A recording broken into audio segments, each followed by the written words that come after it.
Berhenti main sosial media. Kalian tahu nggak sih? Kalau sosial media itu nggak bagus buat diri kita.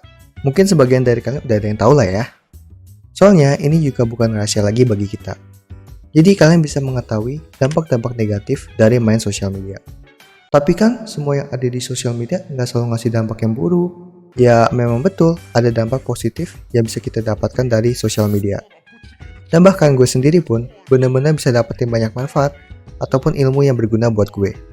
Walaupun begitu, di sosial media juga ada hal yang bikin kita miris. Ya kalian tau lah maksud gue apa. Melakukan perundungan, Pejabat negara yang kedapatan pamer. giveaway. Tapi di sini, gue nggak nyuruh kalian bener-bener berhenti main sosial media ya. Kalau lebih tepatnya sih, rehat untuk main sosial media. Jadi yaudah kalau gitu, langsung aja kita bahas manfaat berhenti main sosial media di series atau segmen dari Paradigma Kehidupan Manusia episode 2. Sebelum gue mulai ke pembahasan ya, gue mau cerita dulu alasan gue buat konten ini. Ya, sebenarnya gue juga nggak ada niatan untuk bikin konten ini sih. Karena jujur aja gue belum pernah untuk berhenti main sosial media. Jadi agak nggak fair aja sih kalau gue bikin konten ini.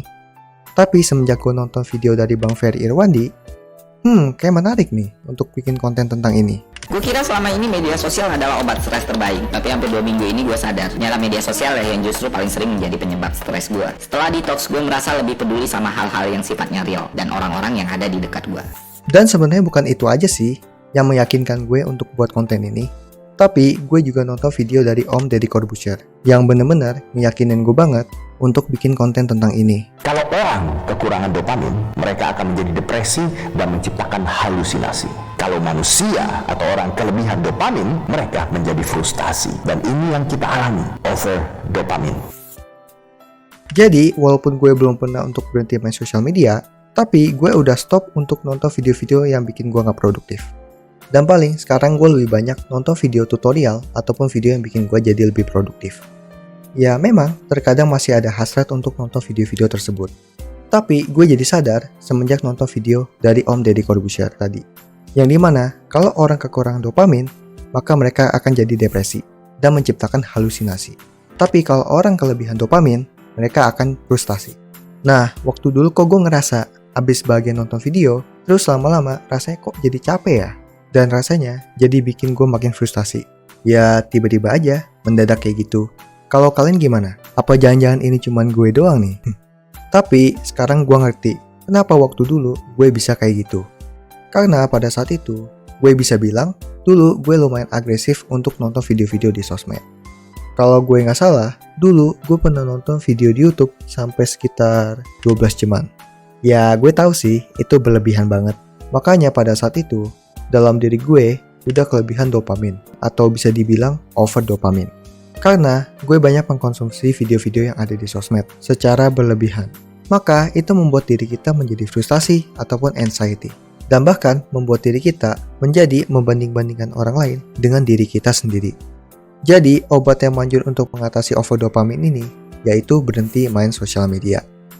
Nah kita langsung mulai ke pembahasannya aja ya. Soalnya tadi gue udah lama untuk ceritanya. Kenapa harus berhenti main sosial media?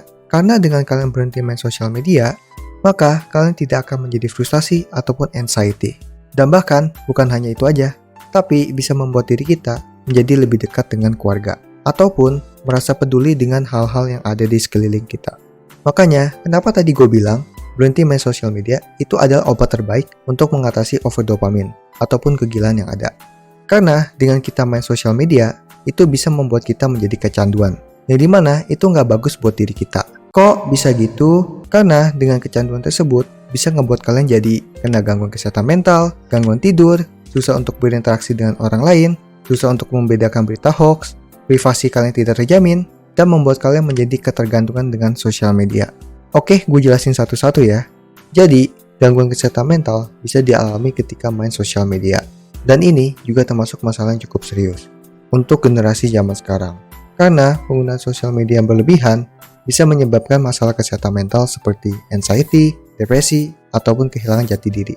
Jadi, hal ini disebabkan adanya tekanan sosial, ketidakpastian diri, dan kurangnya dukungan sosial. Sehingga hal ini harus ditangani lebih lanjut. Oke, yang selanjutnya, gangguan jam tidur. Dengan kalian terlalu lama bermain sosial media, maka itu bisa mengganggu jam tidur kalian, sehingga bisa mengganggu kinerja dan produktivitas kalian, dikarenakan kurang tidur. Jadi, sebisa mungkin untuk kalian tidur yang cukup. Ya, 5-6 jam cukup lah ya. Yang ketiga, susah untuk berinteraksi dengan orang lain. Tapi kalau yang ini, menurut gue, nggak semua orang bakal ngalamin sih. Walaupun gitu, kalian pernah lihat nggak sih? Ada orang sekeluarga makan di mall, bukannya malah ngobrol, tapi mereka malah sibuk buka HP. Apa jangan-jangan ada salah satu dari kalian yang kayak gitu? Oke, selanjutnya yang keempat, susah untuk membedakan berita hoax. Karena dengan semakin banyaknya informasi yang ada di sosmed, nggak menutup kemungkinan adanya penyebaran informasi yang salah tentang isu tertentu. Seperti tahun 2024 nanti. Ya, kayaknya ini nggak usah dibahas lah ya. Yang kelima, privasi kalian tidak terjamin. Karena dengan kalian memposting foto ataupun membagikan data informasi pribadi kalian, maka itu belum tentu bisa menjamin data-data kalian akan aman. Dan bisa aja data kalian tersebut disalahgunakan oleh orang-orang tertentu. Jadi, bijaklah dalam menggunakan sosial media. Dan yang terakhir, membuat kalian menjadi ketergantungan dengan sosial media. Sehingga ketika kalian ketinggalan hal baru di sosmed, maka kalian akan merasakan yang namanya FOMO, atau takut ketinggalan hal-hal baru. Jadi, hal ini nggak sehat untuk diri kita, dan bisa membuat kita menjadi menggunakan sosial media secara berlebihan. Bahkan, dampak negatif yang dihasilkan dari main sosial media ini, hasilnya nggak main-main. Yang dimana bisa membuat emosi kalian berubah secara signifikan, akibat dari kecanduan main sosial media. Sehingga, hal ini bisa memberikan dampak buruk apabila hal ini terus terjadi dalam jangka waktu yang cukup lama.